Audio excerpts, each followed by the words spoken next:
Good morning students. Apex institute ਵਿੱਚ ਤੁਹਾਡਾ ਸਵਾਗਤ ਹੈ। ਅੱਜ ਆਪਾਂ ਲਿਟਰੇਚਰ ਨਾਲ ਰਿਲੇਟਡ ਜਿਹੜੇ ਕੁਐਸਚਨਸ ਨੈਕਸਟ ਰਹਿੰਦੇ ਆ ਉਹ ਆਪਾਂ ਕੰਪਲੀਟ ਕਰਾਂਗੇ। ਤਾਂ ਆਪਾਂ ਹਾਸ਼ਮ ਸ਼ਾਹ ਬਾਰੇ ਪੜ੍ਹ ਰਹੇ ਸੀ ਕੱਲ। ਹਾਸ਼ਮ ਸ਼ਾਹ ਸੱਸੀ ਕਿੱਸਾ ਲਿਖਣ ਕਰਕੇ ਪ੍ਰਸਿੱਧ ਹੋਏ ਹੋਏ ਆ ਔਰ ਇਹਨਾਂ ਦੀ ਕੁਐਸਚਨ ਆਪਣੇ ਕੋਲੇ 753 ਹਾਸ਼ਮ ਸ਼ਾਹ ਦੀ ਕਿਹੜੀ ਰਚਨਾ ਸੂਫੀ ਭਾਵਾਂ ਲਈ ਪ੍ਰਸਿੱਧ ਹੈ। हाशम शाह की केड़ी रचना सूफी भावां लई प्रसिद्ध है। तां उन्हां दे लिखे होए दोड़े ते ड्योडा, ठीक है क्वेश्चन है। उन्हां दी जिहड़ियां सूफी भावां लई प्रसिद्ध रचनावां दोड़े अते ड्योडा, दोड़े ते ड्योडा जिहड़ियां उन्हां ने लिखियां होईयां ओह सूफी भावां लई प्रसिद्ध है।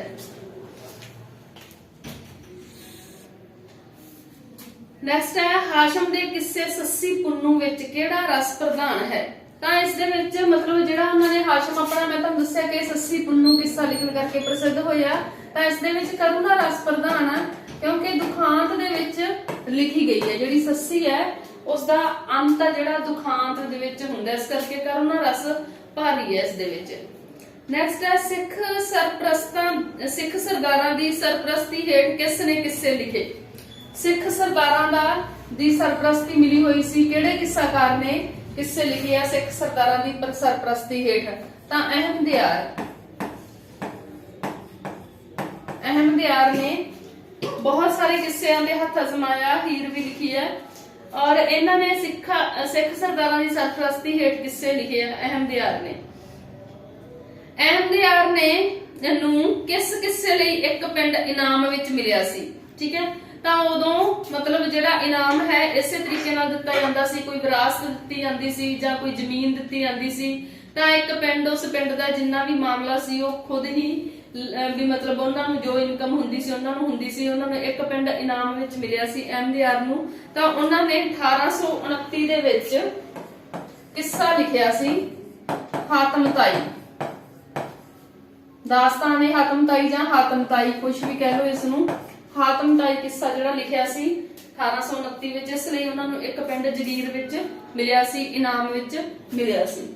नैक्सट क्वेश्चन है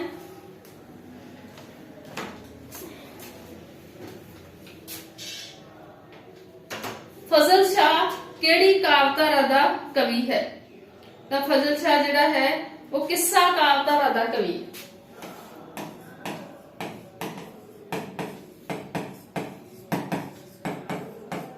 किस्सा कावधारा दा कवि है। नेक्स्ट है फजल शाह सोहनी महिवाल। फजल शाह ने जिहड़ा किस्सा लिखिया सी सोहनी महिवाल दा, उस किस्से दा अंत की है। फजल शाह द्वारा लिखिया गया सोहनी महिवाल दा किस्सा है जिहड़ा उसदा अंत दुखांतिक है।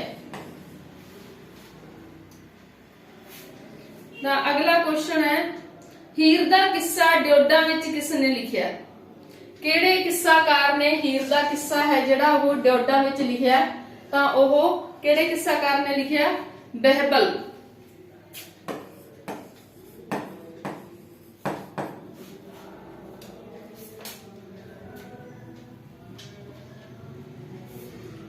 ਹਾਂਜੀ ਕਿਸ ਨੈਕਸਟ क्वेश्चन ਹੈ 761 ਕਿਸ ਕਿੱਸੇ ਵਿੱਚ ਪਰਾ ਸਰੀਰਕ ਅਤੇ ਕਰਾਮਾਤੀ ਅੰਸ਼ ਪਹਿਲੀ ਵਾਰ ਪੇਸ਼ ਹੋਇਆ ਹੈ। किस किस्से विच परा सरीरक अते करामाती अंश पहली बार पेश होया है। तां शाह बहराम दा किस्सा, किस्से दा नाम है शाह बहराम और ये शाह बहराम दा जिहड़ा ये किस्सा सी ये इमाम बख्श द्वारा लिखिया गया।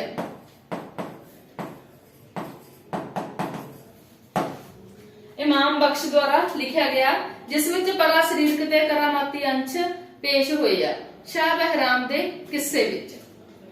नेक्स्ट है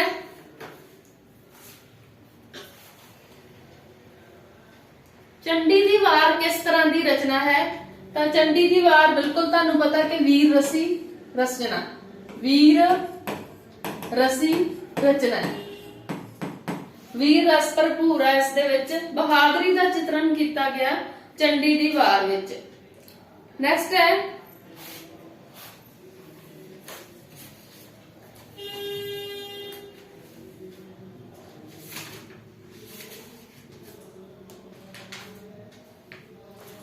ਰਚਨਾ ਦੀ ਦ੍ਰਿਸ਼ਟੀ ਤੋਂ ਜਿਹੜੇ ਸ਼ਬਦ ਹੈ ਉਹ ਕਿੰਨੇ ਤਰ੍ਹਾਂ ਦੇ ਹੁੰਦੇ ਆ?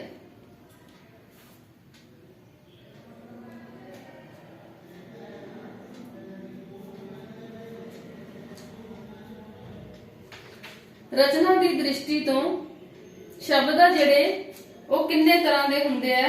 ਤਾਂ ਰਚਨਾ ਦੀ ਦ੍ਰਿਸ਼ਟੀ ਤੋਂ ਸ਼ਬਦ ਆ ਜਿਹੜੇ ਉਹ 3 ਤਰ੍ਹਾਂ ਦੇ ਹੁੰਦੇ ਆ। ਰਚਨਾ ਦੀ ਦ੍ਰਿਸ਼ਟੀ ਤੋਂ ਸ਼ਬਦ ਆ ਜਿਹੜੇ ਉਹ 3 ਤਰ੍ਹਾਂ ਦੇ ਹੁੰਦੇ ਆ। ਭਾਸ਼ਾ ਨੂੰ ਸ਼ੁੱਧ ਰੂਪ ਵਿੱਚ ਲਿਖਣ ਲਈ ਬਣਾਏ ਗਏ ਨਿਯਮਾਂ ਨੂੰ ਕੀ ਕਹਿੰਦੇ ਹਨ? ਤਾਂ ਇਹ ਵੀ ਤੁਹਾਨੂੰ ਪਤਾ ਹੋਊਗਾ। ਕਿਸੇ ਵੀ ਭਾਸ਼ਾ ਨੂੰ ਸ਼ੁੱਧ ਰੂਪ ਵਿੱਚ ਲਿਖਣ ਲਈ ਜਿਹੜੇ ਨਿਯਮ ਬਣਾਏ ਗਏ ਆ ਉਹਨਾਂ ਨੂੰ ਵਿਆਕਰਨ ਕਹਿੰਦੇ ਆ। ਨੈਕਸਟ ਹੈ ਸ਼ਬਦ ਕਿੰਨੇ ਤਰ੍ਹਾਂ ਦੇ ਹੁੰਦੇ ਆ? ਤਾਂ ਸ਼ਬਦ ਆ ਜਿਹੜੇ ਉਹ 2 ਤਰ੍ਹਾਂ ਦੇ ਹੁੰਦੇ ਆ। ਸ਼ਬਦ ਕਿੰਨੇ ਤਰ੍ਹਾਂ ਦੇ ਹੁੰਦੇ ਆ? ਸ਼ਬਦ ਅਰਥਾਂ ਦੀ ਦ੍ਰਿਸ਼ਟੀ ਤੋਂ, ਇੱਥੇ ਆਪਾਂ ਲੈਣਾ ਕਿ ਅਰਥਾਂ ਦੀ ਦ੍ਰਿਸ਼ਟੀ ਤੋਂ ਜਿਹੜੇ ਸ਼ਬਦ ਹੈ ਉਹ 2 ਤਰ੍ਹਾਂ ਦੇ ਹੁੰਦੇ ਆ। ਸਾਰਥਿਕ ਤੇ ਨਿਰਾਰਥਿਕ।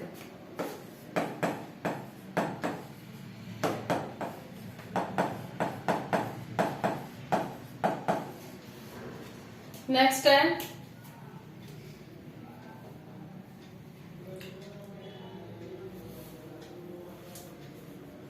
व्याकरण दे किन्ने प्रकार दी हुंदी है? व्याकरण है जिहड़ी इसदी आम वंड कीती जांदी है तां इह 2 तरह दी हुंदी है।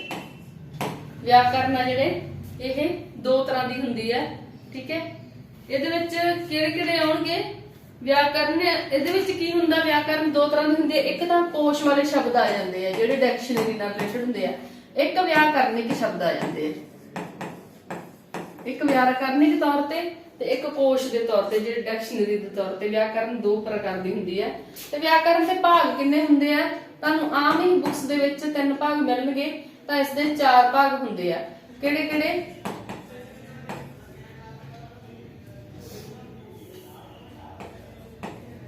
वर्ण बोध,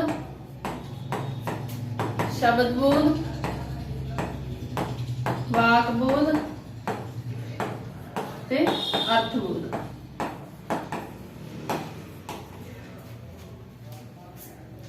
उर्दू किस लिपि विच लिखिया जांदा है?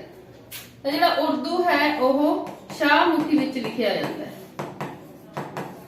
और जिहड़ी अपनी पंजाबी है पंजाब दी ओहदी लिपि गुरमुखी है। ਜਿਹੜੀ ਆਪਣੀ ਗੁਰਮੁਖੀ ਲਿਪੀ ਆ ਉਸ ਦੇ ਕਿੰਨੇ ਵਰਗ ਆ? ਮੀਨਸ ਟੂ ਸੇ ਕਿ ਜਿਹੜਾ ਊੜੇ ਜਿਹੜਾ ਹੈ ਆਪਣਾ ਉਸ ਦੀਆਂ ਟੋਟਲ ਜਿਹੜੀਆਂ ਲਾਈਨਾਂ ਕਿੰਨੀਆਂ? ਤਾਂ ਇਹ 8 ਵਰਗਾਂ ਵਿੱਚ ਵੰਡਿਆ ਜਾਂਦਾ ਇਸ ਨੂੰ। ਠੀਕ ਹੈ, ਊੜਾ ਆਈਡੀ ਸੇ ਸਹਾ ਕੱਕਾ ਕੱਕਾ ਗੱਗਾ ਇਸ ਤਰ੍ਹਾਂ ਜਿਹੜੀਆਂ ਇਹ ਟੋਟਲ ਲਾਈਨਸ ਹੈ ਸੱਸੇ ਕਰ ਬਿੰਦੀ ਵਾਲੇ ਨੂੰ ਵਿੱਚ ਮਿਲਾ ਕੇ ਤਾਂ 8 ਵਰਗਾਂ ਦੇ ਵਿੱਚ ਗੁਰਮੁਖੀ ਲਿਪੀ ਨੂੰ ਵੰਡਿਆ ਜਾਂਦਾ ਹੈ।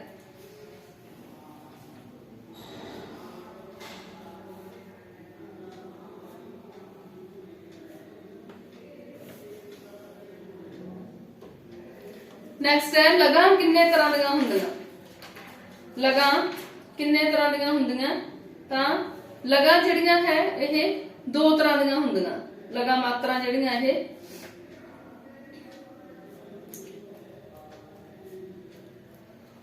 ਲਗਾ ਜਿਹੜੀਆਂ ਇਹ 2 ਤਰ੍ਹਾਂ ਦੀਆਂ ਹੁੰਦੀਆਂ। ਜਿਹੜਾ ਛੋਟਾ ਚਿੰਨ ਹੁੰਦਾ ਹੈ ਉਸ ਨੂੰ ਲਗ ਕਹਿੰਦੇ ਆ ਤੇ ਜਦੋਂ ਉਸ ਨੂੰ ਲਗਾ ਕੇ ਨਾਲ ਜਿਹੜਾ ਛੋਟੇ ਚਿੰਨ ਨੂੰ ਲਗ ਕਹਿੰਦੇ ਆ ਤੇ ਜਦੋਂ ਉਹ ਜਿਹੜਾ ਛੋਟਾ ਚਿੰਨ ਹੈ किसी अखर के नाल लग जाती है तो उसनू मात्रा कहते हैं। ठीक है, इस करके 2 तरह दी होंदियां। नेक्स्ट है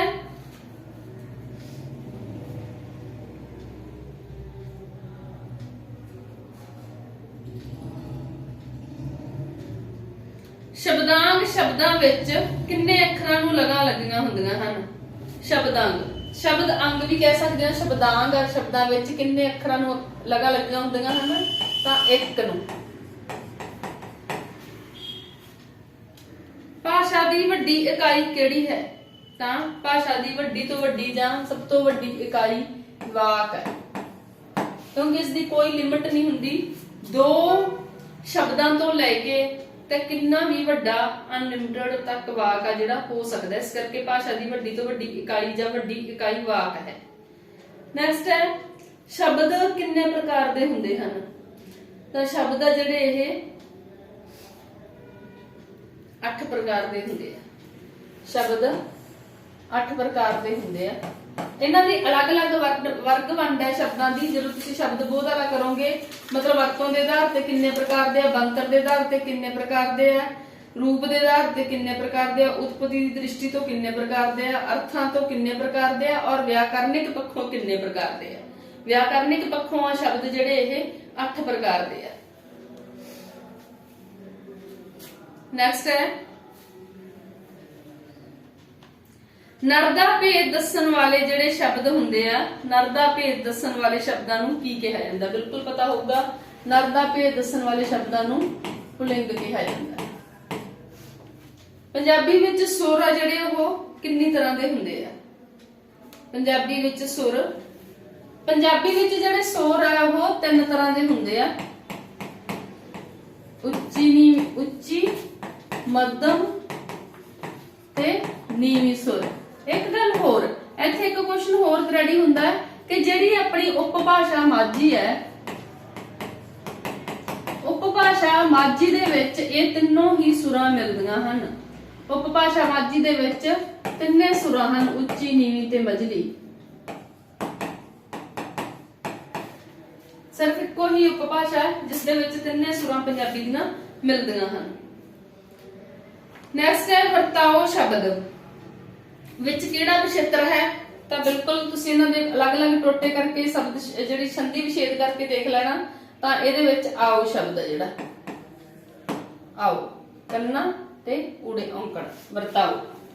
वर्त प्लस आओ तो विछेत्र बन जाएगा वर्ताओ। पंजाबी सधारण वाक आ जिहड़े पंजाबी दे विच ओह किन्ने तरह दे हुंदे आ? तां बिल्कुल जिहड़े पंजाबी दे सधारण वाक आ ओह 2 तरह दे हुंदे आ। किहड़े किहड़े? हां वाचक ते ना वाचक।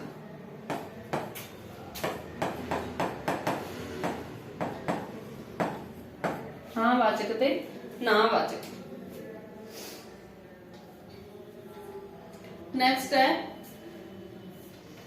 बनतर अनुसार जिहड़े वाक आ ओह किन्ने तरह दे हुंदे आ? बनतर दे अनुसार वाक आ जिहड़े ओह 4 तरह दे हुंदे आ। ठीक है, संधारण, संयुक्त, मिश्र ते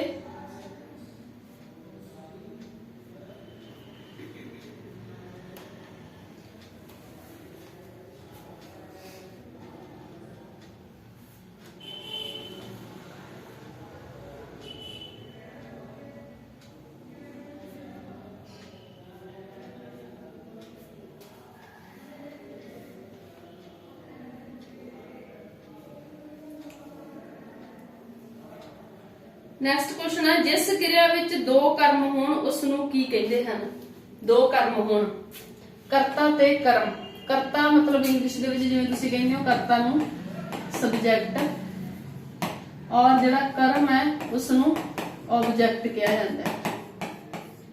ठीक है, और जिस क्रिया दे विच 2 कर्म होण उस नूं दुकर्मक कहा जांदा है। दुकर्मक क्रिया।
ਨੈਕਸਟ ਕੁਐਸਚਨ ਹੈ ਪੰਜਾਬੀ ਦੀਆਂ ਕਿਹੜੀਆਂ ਧੁਨੀਆਂ ਨੂੰ ਸਵਰ ਅਤੇ ਵਿਅੰਜਨ ਵਿੱਚ ਵੰਡਿਆ ਜਾਂਦਾ ਹੈ। ਪੰਜਾਬੀ ਦੀਆਂ ਕਿਹੜੀਆਂ ਧੁਨੀਆਂ ਜਿਨ੍ਹਾਂ ਨੂੰ ਸਵਰਾਂ ਵਿੱਚ ਤੇ ਵਿਅੰਜਨਾਂ ਵਿੱਚ ਵੰਡਿਆ ਜਾਂਦਾ। ਤਾਂ ਪੰਜਾਬੀ ਦੀਆਂ ਜਿਹੜੀਆਂ ਖੰਡੀ ਧੁਨੀਆਂ ਤੇ ਧੁਨੀ ਬੋਧ ਵਾਲੇ ਚੈਪਟਰ ਦੇ ਵਿੱਚ ਹੈ ਖੰਡੀ ਧੁਨੀਆਂ, ਜਿਨ੍ਹਾਂ ਦੇ ਅੱਗੇ ਖੰਡ ਬਣਾਏ ਜਾ ਸਕਦੇ ਆ, ਜਿਨ੍ਹਾਂ ਨੂੰ ਅੱਗੇ ਤੋੜਿਆ ਜਾ ਸਕਦਾ, ਵੰਡਿਆ ਜਾ ਸਕਦਾ, ਵਰਗਾਂ ਵਿੱਚ ਵੰਡਿਆ ਜਾ ਸਕਦਾ, ਤਾਂ ਉਹ ਖੰਡੀ ਧੁਨੀਆਂ ਹੁੰਦੀਆਂ। ਤੇ ਪੰਜਾਬੀ ਦੇ ਜਿੰਨੇ ਵੀ ਸਵਰ ਤੇ ਵਿਅੰਜਨ ਆ ਉਹ ਖੰਡੀ ਧੁਨੀਆਂ ਦੇ ਵਿੱਚ ਆਉਂਦੇ ਆ। ਪੰਜਾਬੀ ਦੀਆਂ ਗੁਲਾਈਦਾਰ ਧੁਨੀਆਂ ਕਿਹੜੀਆਂ। ਤੇ ਪੰਜਾਬੀ ਦੀਆਂ ਗੁਲਾਈਦਾਰ ਧੁਨੀਆਂ ਜਿਹੜੀਆਂ ਹੈ ਉਹ ਕਿੰਨੀਆਂ? 4 ਹੈ।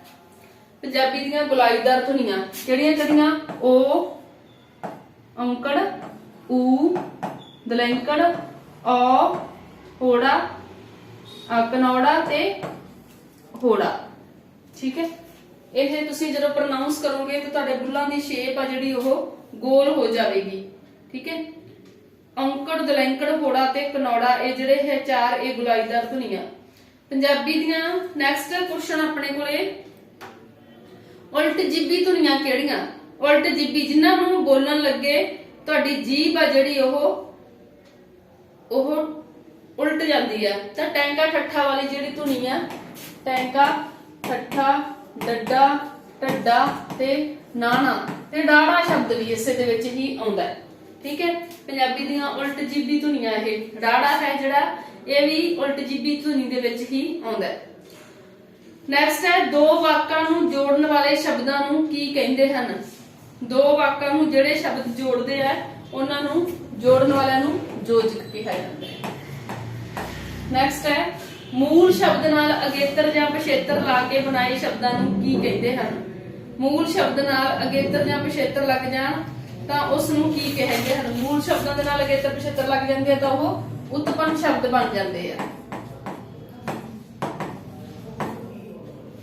ਠੀਕ ਹੈ, ਨੈਕਸਟ ਹੈ ਅਗੇਤਰ ਹਮੇਸ਼ਾ ਸਾਰਥਿਕ ਸ਼ਬਦਾਂ ਨਾਲ ਲੱਗਦੇ ਆ। ਯਾਦ ਰੱਖਣਾ ਇਸ ਗੱਲ ਨੂੰ, ਜਿਹੜੇ ਅਗੇਤਰ ਆ ਇਹ ਹਮੇਸ਼ਾ ਹੀ ਸਾਰਥਿਕ ਸ਼ਬਦਾਂ ਦੇ ਨਾਲ ਲੱਗਦੇ ਆ। ਠੀਕ ਹੈ, ਅਗੇਤਰ ਸਾਰਥਿਕ ਸ਼ਬਦਾਂ ਦੇ ਨਾਲ ਲੱਗਦੇ ਆ।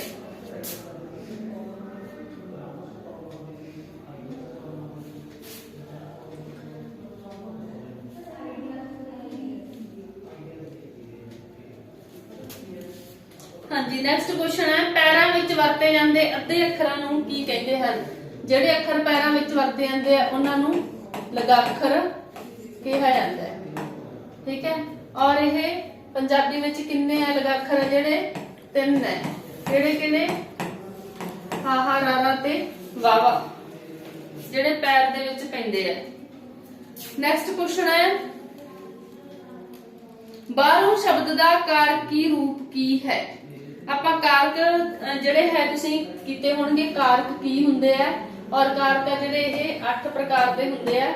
ਉਹਨਾਂ ਦੇ ਵਿੱਚ ਜਿਹੜਾ ਬਾਹਰੋਂ ਜਿਹੜਾ ਕਿਸੇ ਚੀਜ਼ ਤੋਂ ਅਲੱਗ ਹੋ ਜਾਵੇ ਤਾਂ ਉਹ ਅਪਾਦਾਨ ਕਾਰਕ ਦੀ ਉਦਾਹਰਨ ਹੈ। ਜਿਹੜਾ ਬਾਹਰੋਂ ਸ਼ਬਦ ਹੈ ਅਪਾਦਾਨ ਕਾਰਕ। ਇੱਕ ਤੋਂ ਵਧੇਰੇ ਅਰਥਾਂ ਨੂੰ ਇੱਕ ਸ਼ਬਦ ਰਾਹੀਂ ਪੇਸ਼ ਕਰਨ ਵਾਲੇ ਸ਼ਬਦ। ਦੇਖੋ, ਇੱਕ ਤੋਂ ਵਧੇਰੇ ਅਰਥਾਂ ਨੂੰ ਇੱਕ ਸ਼ਬਦ ਰਾਹੀਂ ਪੇਸ਼ ਕਰਨ ਵਾਲੇ ਸ਼ਬਦ ਜਿਹੜੇ ਉਹ ਸਮਰੂਪਕ ਹੁੰਦੇ ਆ। ਸਮਰੂਪਕ ਸ਼ਬਦ। ਨੈਕਸਟ ਹੈ ਕਾਰਜ ਦੇ ਆਧਾਰ ਤੇ ਜਿਹੜੇ ਸ਼ਬਦ ਹੈ ਕਾਰਜ ਦੇ ਆਧਾਰ ਤੇ ਜਿਹੜੇ ਵਾਕ ਆ ਉਹ ਕਿੰਨੇ ਪ੍ਰਕਾਰ ਦੇ ਹੁੰਦੇ ਆ। ਕਾਰਜ ਦੇ ਆਧਾਰ ਤੇ ਜਿਹੜੇ ਵਾਕ ਆ ਉਹ ਕਿੰਨੇ ਪ੍ਰਕਾਰ ਦੇ ਹੁੰਦੇ ਆ। ਤਾਂ ਕਾਰਜ ਦੇ ਆਧਾਰ ਤੇ ਵਾਕ ਆ ਜਿਹੜੇ ਇਹਨਾਂ ਦੀਆਂ 4 ਕਿਸਮਾਂ। ਵਾਕ ਬੋਧ ਵਾਲੇ ਚੈਪਟਰ ਦੇ ਵਿੱਚ ਕਲੀਅਰ ਹੈ ਇਹ ਕੁਐਸਚਨ। ਨੈਕਸਟ ਗੁਰੂ ਨਾਨਕ ਦੇਵ ਜੀ ਦੁਆਰਾ ਲਿਖੀ ਬਾਣੀ ਪੱਟੀ ਰਾਗ ਆਸਾ ਵਿੱਚ ਹੈ ਜੋ ਕਿਸ ਅੱਖਰ ਤੋਂ ਸ਼ੁਰੂ ਹੁੰਦੀ ਹੈ। ਗੁਰੂ ਨਾਨਕ ਦੇਵ ਜੀ ਦੁਆਰਾ ਲਿਖੀ ਬਾਣੀ ਪੱਟੀ ਰਾਗ ਆਸਾ ਜਿਹੜੀ ਵਿੱਚ ਉਹ ਕਿਸ ਸੱਸਾ ਅੱਖਰ ਤੋਂ ਸ਼ੁਰੂ ਹੁੰਦੀ ਹੈ। ਠੀਕ ਹੈ, ਉਦੋਂ ਦੇਖੋ ਵਰਣਮਾਲਾ ਹੈ ਜਿਹੜੀ ਉਹ ਆਪਣੇ ਸੀਕੁਐਂਸ ਵਿੱਚ ਤਰਤੀਬ ਵਿੱਚ ਨਹੀਂ ਸੀ। ਜਦੋਂ ਗੁਰੂ ਨਾਨਕ ਦੇਵ ਜੀ ਨੇ ਬਾਣੀ ਰਚੀ ਸੀ ਤਾਂ ਉਹ ਸੱਸਾ ਤੋਂ ਹੀ ਉਹਨਾਂ ਦੀ ਸਾਰੀ ਜਿਹੜੀ ਬਾਣੀ ਹੈ ਸੱਸਾ ਤੋਂ ਹੀ ਸਟਾਰਟਿੰਗ ਹੁੰਦੀ ਸੀ। ਊੜੇ ਵਾਲੀ ਲਾਈਨ ਜਿਹੜੀ ਜਾਂ ਇਹਨਾਂ ਨੂੰ ਤਰਤੀਬ ਵਿੱਚ ਨਹੀਂ ਦਿੱਤਾ ਗਿਆ ਸੀ ਅਜੇ। ਨੈਕਸਟ ਕੁਐਸਚਨ ਆਪਣੇ ਕੋਲੇ ਪੰਜਾਬੀ ਦੀਆਂ ਨਾਦੀ ਮਹਾਪ੍ਰਾਣ ਜਾਂ ਧੁਨੀਆਂ ਕਿਹੜੀਆਂ ਹਨ? ਇਹ ਇੱਕੋ ਹੀ ਗੱਲ ਹੈ, ਨਾਦੀ ਜਾਂ ਮਹਾਪ੍ਰਾਣ ਧੁਨੀਆਂ ਕਿਹੜੀਆਂ ਹਨ? ਤੁਸੀਂ ਵਰਣਮਾਲਾ ਕਰੋਗੇ ਤਾਂ ਉੱਥੇ ਤੁਹਾਨੂੰ ਇਹ ਕਲੀਅਰ ਹੋਊਗਾ।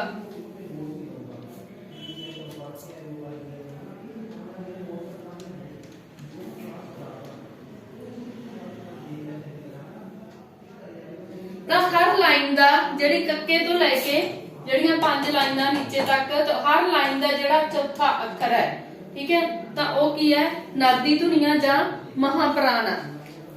ਹਰ ਲਾਈਨ ਦਾ ਦੂਸਰਾ ਤੇ ਚੌਥਾ ਅੱਖਰ ਹੈ ਜਿਹੜਾ ਉਹ ਮਹਾਪ੍ਰਾਣ, ਔਰ ਹਰ ਲਾਈਨ ਦਾ ਜਿਹੜਾ ਪਹਿਲਾ ਤੇ ਤੀਸਰਾ ਅੱਖਰ ਹੈ ਉਹ ਅਲਪਪ੍ਰਾਣ।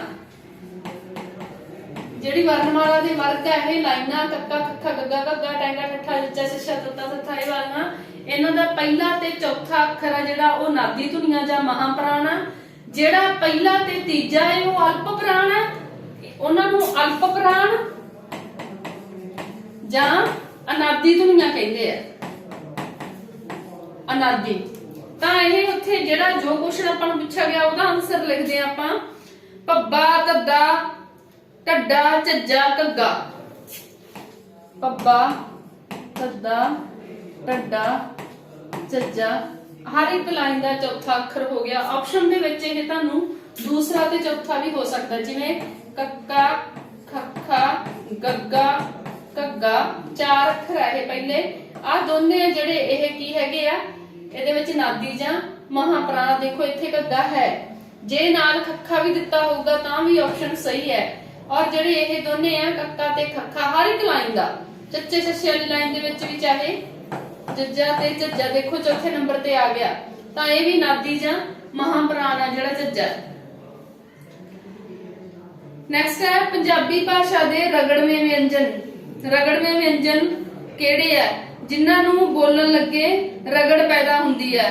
ਤਾਂ ਇਹਦੇ ਵਿੱਚ ਕਿਹੜੇ ਕਿਹੜੇ ਆਣਗੇ ਰਗੜਵੇਂ ਵਿਅੰਜਨ? ਇੱਕ ਤਾਂ ਸੱਸਾ ਤੇ ਸੱਸੇ ਪੈਰ ਬਿੰਦੀ, ਇੱਕ ਹਾਹਾ। ਇਹਨਾਂ ਨੂੰ ਰਗੜਵੇਂ ਵਿਅੰਜਨ ਜਾਂ ਖੈਵੇਂ ਵਿਅੰਜਨ ਵੀ ਕਿਹਾ ਜਾਂਦਾ ਹੈ। ਖੈਵੇਂ ਵਿਅੰਜਨ ਪੰਜਾਬੀ ਭਾਸ਼ਾ ਦੇ ਰਗੜਵੇਂ ਜਾਂ ਖੈਵੇਂ ਵਿਅੰਜਨ ਵੀ ਕਿਹਾ ਜਾਂਦਾ ਹੈ। ਔਰ ਫੱਫਾ ਫੱਫੇ ਪੈਰ ਬਿੰਦੀ ਔਰ ਜੱਜੇ ਪੈਰ ਬਿੰਦੀ, ਇਹ ਸਾਰੇ ਰਗੜਵੇਂ ਵਿਅੰਜਨ ਹੈ। ਨੈਕਸਟ ਹੈ ਵਿਆਕਰਨ ਦਾ ਸਫੋਟ ਦਾ ਸਿਧਾਂਤ ਕਿਸ ਦੀ ਦੇਣ ਹੈ? ਜਿਹੜਾ ਵਿਆਕਰਨ ਦਾ ਸਫੋਟ ਦਾ ਸਿਧਾਂਤ ਹੈ ਉਹ ਭਾਰਤੀ ਸਿਧਾਂਤਕਾਰਾਂ ਦੀ ਦੇਣ ਹੈ। ਜਿੰਨੇ ਵੀ ਭਾਰਤੀ ਸਿਧਾਂਤਕਾਰ ਹੋਏ ਆ ਉਹਨਾਂ ਨੇ ਸਫੋਟ ਦਾ ਸਿਧਾਂਤ ਦਿੱਤਾ ਸੀ।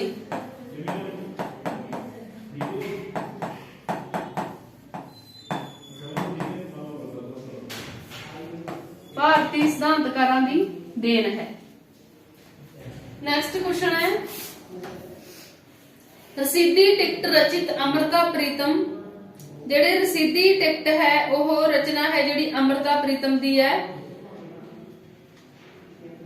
ਤਾਂ ਉਹ ਕੀ ਹੈ? ਜਿਹੜੀ ਰਸੀਦੀ ਟਿਕਟ ਹੈ ਉਹ ਅੰਮ੍ਰਿਤਾ ਪ੍ਰੀਤਮ ਦੁਆਰਾ ਰਚੀ ਗਈ ਹੈ ਤੇ ਉਹ ਕਿਹੜੀ ਵਿਧਾਰਾ ਸਾਹਿਤ ਦੀ? ਤਾਂ ਇਹ ਸੰਸਮਰਨ ਕਹਿ ਸਕਦੇ ਆ, ਸੰਸਮਰਨ। ਠੀਕ ਹੈ, ਸੰਸਮਰਨ ਜਿਹੜੇ ਹੁੰਦੇ ਆ ਇਹ ਸਵੈ ਜੀਵਨੀ ਨਹੀਂ ਹੁੰਦੀ, ਪਰ ਇਹ ਆਪਸ਼ਨਾਂ ਵਿੱਚ ਹੁੰਦੇ ਆ। ਠੀਕ ਹੈ, ਹੁੰਦੀ ਤਾਂ ਸਵੈ ਜੀਵਨੀ ਹੈ, ਜਿਹੜੇ ਸੰਸਮਰਨ ਹੈ ਆਪਸ਼ਨਾਂ ਵਿੱਚ ਸਵੈ ਜੀਵਨੀ ਨਾ ਹੋਵੇ। ਮਤਲਬ ਕੀ ਹੈ ਕਿ ਜਿਹੜੀਆਂ ਆਪਸ਼ਨਸ ਨਾਲ ਤੇ ਸਾਰੀ ਸਵੈ ਜੀਵਨੀ ਨਾ ਹੋਵੇ, ਉਸ ਦਾ ਕੁਝ ਪਾਰਟ ਹੋਵੇ, ਉਸ ਨੂੰ ਸੰਸਮਰਨ ਕਹਿੰਦੇ ਆ। ਨੈਕਸਟ ਹੈ ਕੁਕਨਸ। ਕੁਕਨਸ ਪੁਸਤਕ ਹੈ ਕਿਸ ਦੀ ਹੈ? ਇਸ਼ਹਾਕ ਮੁਹੰਮਦ ਦੀ ਲਿਖੀ ਹੋਈ ਹੈ। ਕੁਕਨਸ ਜਿਹੜੀ ਪੁਸਤਕ ਹੈ ਇਸ਼ਹਾਕ ਮੁਹੰਮਦ।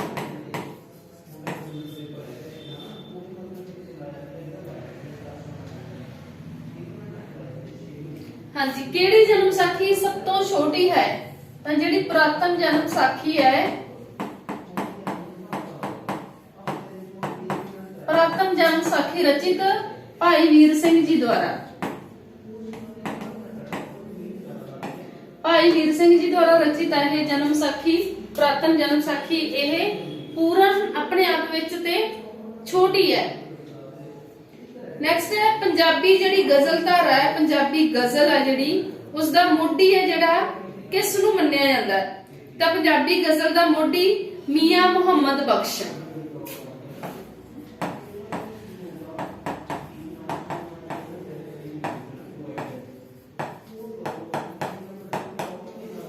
ਮੀਆਂ ਮੁਹੰਮਦ ਬਖਸ਼।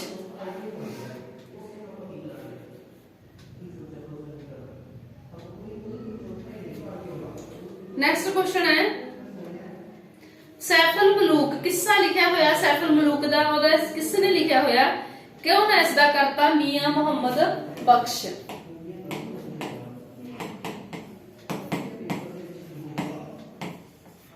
ਮੀਆਂ ਮੁਹੰਮਦ ਬਖਸ਼ ਦੁਆਰਾ ਰਚਿਤ ਹੈ ਸੈਫੁਲ ਮਲੂਕ ਦਾ ਕਿੱਸਾ। ਸਿੱਠਣੀਆਂ ਦਾ ਸੰਬੰਧ ਹੈ। ਨੈਕਸਟ ਹੈ ਕੁਐਸਚਨ ਆਪਣੇ ਕੋਲੇ ਸਿੱਠਣੀਆਂ ਦਾ ਸੰਬੰਧ ਵਿਆਹ ਦੇ ਗੀਤਾਂ ਨਾਲ ਸੰਬੰਧਿਤ ਹੈ ਔਰ ਇਹ ਮਜ਼ਾਕ ਦਾ ਇੱਕ ਹਿੱਸਾ ਹੁੰਦੀਆਂ ਸਿੱਠਣੀਆਂ, ਤਾਂ ਇਹ ਵਿਆਹ ਦੇ ਗੀਤਾਂ ਨਾਲ ਸੰਬੰਧਿਤ ਹੈ ਜੋ ਸਿੱਠਣੀਆਂ। ਨੈਕਸਟ ਹੈ ਬਾਬਾ ਬੁੱਧ ਸਿੰਘ ਨੇ ਪੰਜਾਬੀ ਸਾਹਿਤ ਦੀ ਵੰਡ ਕੀਤੀ ਹੈ। ਤਾਂ ਬਾਬਾ ਬੁੱਧ ਸਿੰਘ ਨੇ ਪੰਜਾਬੀ ਸਾਹਿਤ ਦੀ ਵੰਡ ਹੈ ਜਿਹੜੀ ਤ੍ਰੈਕਾਲੀ ਵੰਡ ਕਹਿ ਸਕਦੇ ਹੋ, ਕਿਉਂਕਿ ਤਿੰਨ ਤਰ੍ਹਾਂ ਨਾਲ ਕੀਤੀ ਹੈ। ਤ੍ਰੈਕਾਲੀ ਵੰਡ, ਬਾਬਾ ਬੁੱਧ ਸਿੰਘ ਨੇ ਪੰਜਾਬੀ ਸਾਹਿਤ ਦੀ ਤ੍ਰੈਕਾਲੀ ਵੰਡ ਕੀਤੀ ਹੈ। ਨੈਕਸਟ ਹੈ ਅਭਿਦਾ ਤੇ ਲਕਸ਼ਣਾ। ਇਹ ਜਿਹੜੀਆਂ ਸ਼ਬਦ ਸ਼ਕਤੀਆਂ ਅਭਿਆ ਲਿਖਿਆ ਹੋਇਆ, ਅਭਿਦਾ ਤੇ ਲਕਸ਼ਣਾ ਸ਼ਕਤੀਆਂ, ਤਾਂ ਇਹਨਾਂ ਦਾ ਸੰਬੰਧ ਕਿਸ ਨਾਲ ਹੈ? ਤਾਂ ਇਹਨਾਂ ਦਾ ਧੁਨੀ ਬੋਧ ਨਾਲ ਸੰਬੰਧਿਤ ਹੈ। ਇਹ ਧੁਨੀ ਨਾਲ ਸੰਬੰਧਿਤ ਹੈ। ਇਹ ਅਭਿਦਾ ਤੇ ਲਕਸ਼ਣਾ ਸ਼ਕਤੀ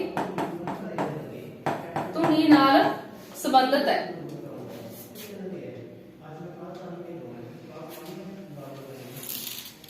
ਨੈਕਸਟ ਕੁਐਸਚਨ ਹੈ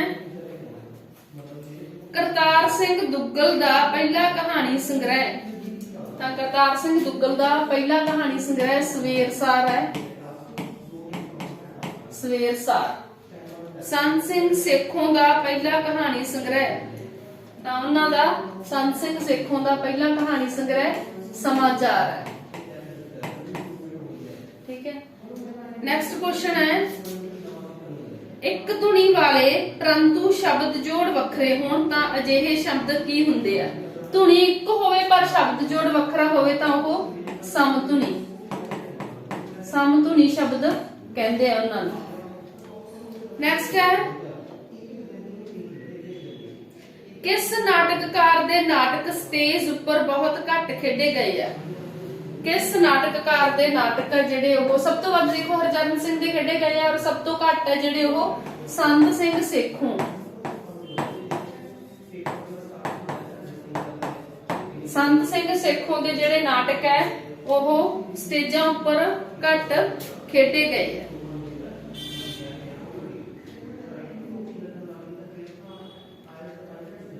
ਨੈਕਸਟ ਕੁਐਸਚਨ ਹੈ ਨਾਟਕ ਦੇ ਸਫਲ ਮੰਚ ਵਿੱਚ ਸਭ ਤੋਂ ਖਾਸ ਭੂਮਿਕਾ ਕਿਸ ਦੀ ਹੁੰਦੀ ਹੈ? ਤਾਂ ਨਾਟਕ ਦੇ ਸਫਲ ਮੰਚ ਵਿੱਚ ਮਤਲਬ ਇੱਕ ਨਾਟਕ ਹੈ ਜਿਹੜਾ ਸਟੇਜ ਦੇ ਉੱਤੇ ਸਫਲ ਕਦੋਂ ਹੁੰਦਾ, ਖੇਡਣ ਵਿੱਚ ਸਫਲ ਕਦੋਂ ਹੁੰਦਾ, ਉਸ ਤੇ ਖਾਸ ਭੂਮਿਕਾ ਕੀ ਹੁੰਦੀ ਆ? ਇੱਕ ਤਾਂ ਨਿਰਦੇਸ਼ਕ ਦੀ, ਇੱਕ ਨਾਟਕ ਪਾਠ ਦੀ। ਨਿਰਦੇਸ਼ਿਤ ਵਧੀਆ ਕੀਤਾ ਹੋਵੇ ਔਰ ਨਾਟਕ ਪਾਠ ਹੈ ਜਿਹੜਾ ਹੈ ਨਾਟਕ ਦੀ ਕਹਾਣੀ ਉਹ ਵਧੀਆ ਉੱਚ ਪਾਏ ਦੀ ਹੋਵੇ। ਨਾਟਕ ਪਾਠ ਤੇ ਨਿਰਦੇਸ਼ਕ ਦੀ ਭੂਮਿਕਾ ਸਭ ਤੋਂ ਖਾਸ ਹੁੰਦੀ ਹੈ। ਭਾਰਤੀ ਸਾਹਿਤ ਆਚਾਰਿਆ ਨੇ ਨੈਕਸਟ ਕੁਐਸਚਨ ਹੈ ਭਾਰਤੀ ਸਾਹਿਤ ਆਚਾਰਿਆ ਨੇ ਕਿਸ ਰਸ ਨੂੰ ਰਾਜ ਰਸ ਕਿਹਾ ਹੈ? ਰਾਜ ਰਸ ਜਾਂ ਰਸਾਂ ਦਾ ਰਾਜਾ। ਤਾਂ ਸ਼ਿੰਗਾਰ ਰਸ ਆ ਜਿਹੜਾ, ਸ਼ਿੰਗਾਰ ਰਸ ਆ ਜਿਹੜਾ ਇਸ ਨੂੰ ਰਸਾਂ ਦਾ ਪਹਿਲਾ ਰਸ ਹੈ ਔਰ ਇਸ ਨੂੰ ਰਸਾਂ ਦਾ ਰਾਜਾ ਕਿਹਾ ਜਾਂਦਾ। ਸ਼ਿੰਗਾਰ ਰਸ ਨੂੰ ਭਾਰਤੀ ਸਾਹਿਤ ਆਚਾਰਿਆ। ਠੀਕ ਹੈ, ਇਸ ਦੇ ਅਕੋਰਡਿੰਗਲੀ ਜਿਹੜਾ ਹੈ ਸ਼ਿੰਗਾਰ ਰਸ ਆ ਇਹ ਰਸਾਂ ਦਾ ਰਾਜਾ ਹੈ। ਨੈਕਸਟ ਹੈ ਖੇਤਰਫਲ ਦੀ ਮਾਨਤਾ ਪੰਜਾਬ ਦੇ ਕਿਸ ਰਾਜ ਵਿੱਚ ਹੁੰਦੀ ਹੈ? ਕੁਐਸਚਨ ਹੈ ਤੁਹਾਡਾ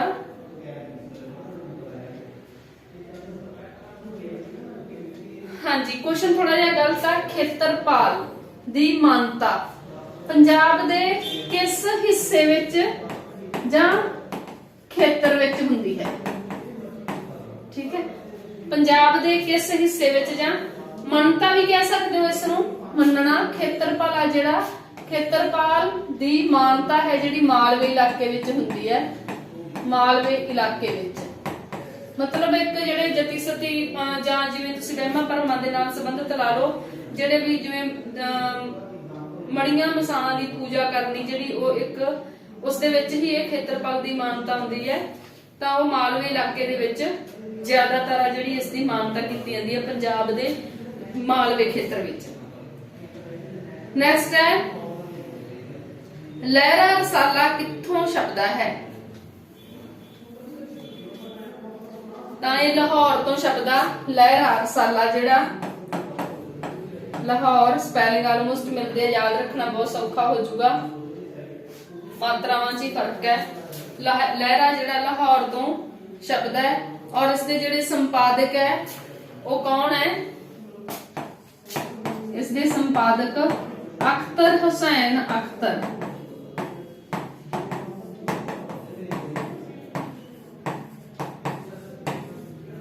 ਅਖਤਰ ਹੁਸੈਨ ਅਖਤਰ ਹੈ ਜਿਹੜੇ ਉਹ ਇਸ ਦੇ ਸੰਪਾਦਕ ਹੈ। ਤਾਂ ਠੀਕ ਹੈ ਜੀ, ਅੱਜ ਤੱਕ ਦੀ ਜਿਹੜੀ ਆਪਣੀ ਕਲਾਸ ਹੈ ਇੰਨੀ ਹੀ। ਤਾਂ ਇਸ ਨੂੰ ਤੁਸੀਂ ਜਰੂਰ, ਤੁਹਾਡੇ ਵਾਸਤੇ ਬੈਨੀਫੀਸ਼ੀਅਲ ਹੋਊਗੀ ਇਹ ਕਲਾਸ। ਔਰ ਨੈਕਸਟ ਕਲਾਸ ਹੈ ਜਿਹੜੀ ਆਪਣੀ, ਉਹ ਨੈਕਸਟ ਕਲਾਸ ਵਿੱਚ ਕੁਐਸਚਨਸ ਕਰਾਂਗੇ ਜਿਹੜੇ ਬਾਕੀ ਰਹਿ ਗਏ, ਤਾਂ ਇਹਨਾਂ ਨੂੰ ਤੁਸੀਂ ਜਰੂਰ ਰਿਵਾਈਜ਼ ਕਰ ਲਿਓ। ਧੰਨਵਾਦ।